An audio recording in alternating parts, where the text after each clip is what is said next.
So I feel like I should tell you guys before I do this review that I'm a big fan of the Resident Evil games. The fourth one being my favorite. I love this game. It was amazing. So me just telling you that, you can probably get an idea of how I feel about these films.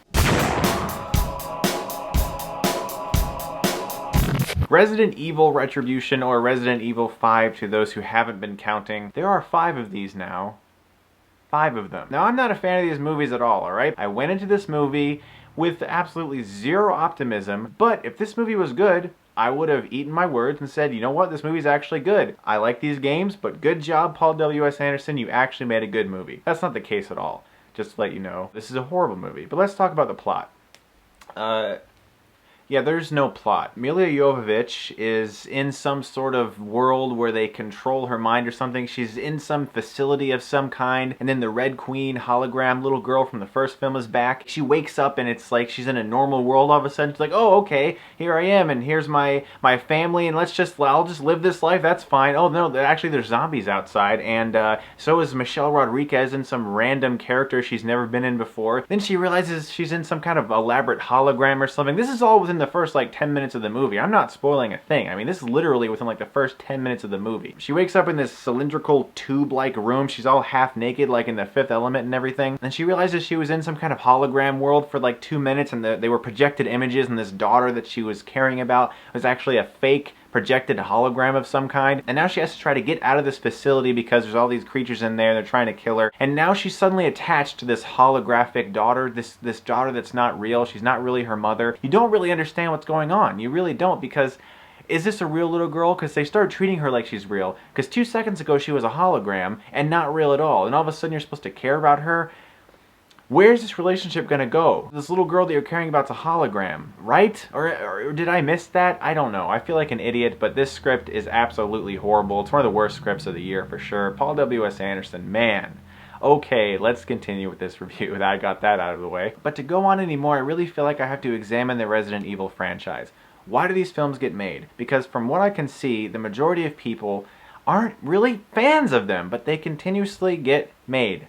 Let's look at a few things that I have done some research about. The first Resident Evil film had a budget of $33 million, and it grossed $102 million worldwide. Resident Evil Apocalypse had a slightly larger budget of $45 million, and it grossed $129 million worldwide. Extinction had the exact same budget of $45 million, yet it grossed $147 million worldwide. Now the last one before this one, Afterlife, had a budget of $60 million, and that grossed $296 million worldwide. 60 million of that was from the United States. People in other countries love these movies. They love them for some reason. The point I'm trying to make is these films are all made for a micro budget, right about the same. They've all gone up a little bit except for the 2 that stayed at 45. All of them make their budget back almost to the exact dollar in the United States. And then for some reason in other countries, it's this humongous gross. That's why these movies keep getting made, because people pay to see them. There's no love of film in this director or these producers. This is purely just a money-generating franchise, and that's all it is. There's nothing about the games. There's just certain characters like Leon that appears. Jill Valentine, one of the main characters from the first game, is a villain in this movie for no reason at all. There's no reason for these movies to exist except to steal your money from you, and yet people continuously pay for them for no reason. They're horrible movies.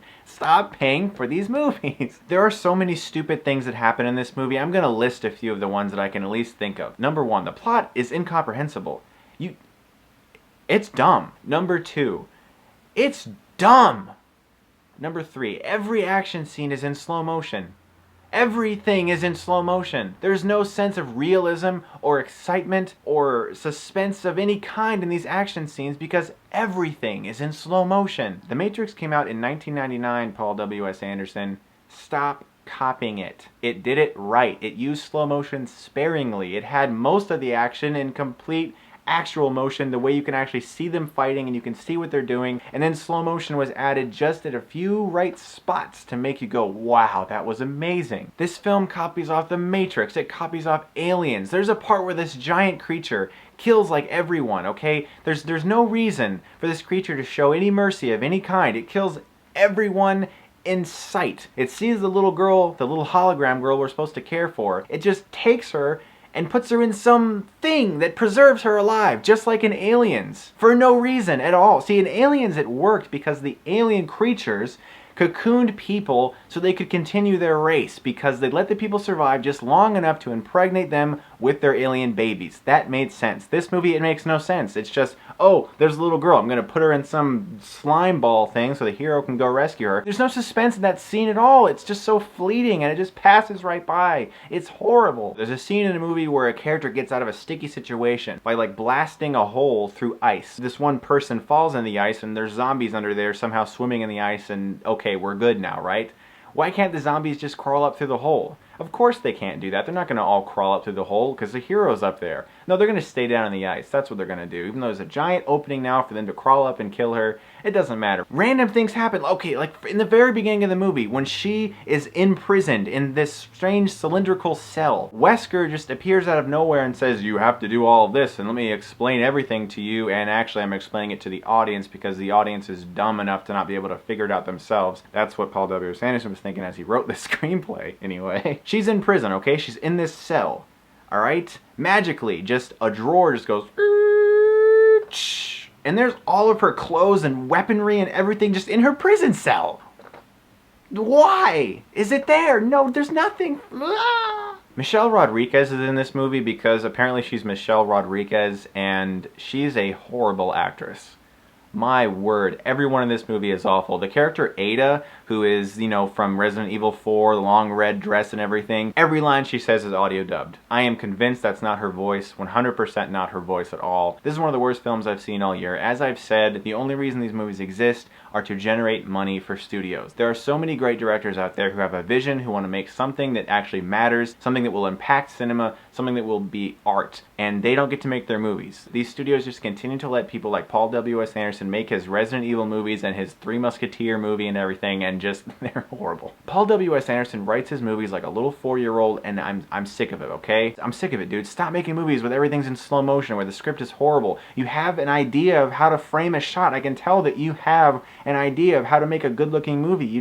They're so bad, dude. Stop. Everything you do in your movies looks like green screen shit. It does. Like I said, I'm a fan of the games. I told you I would review the film objectively. I'm sorry. It's not just because I like the games that I'm hating on this movie. It's because it's a terrible movie. Please do not see it. Resident Evil Retribution for sure gets an F. Just don't see it. It's terrible. Thanks for watching, guys. And as always, if you like this, then you can click right here and get Stuckmann.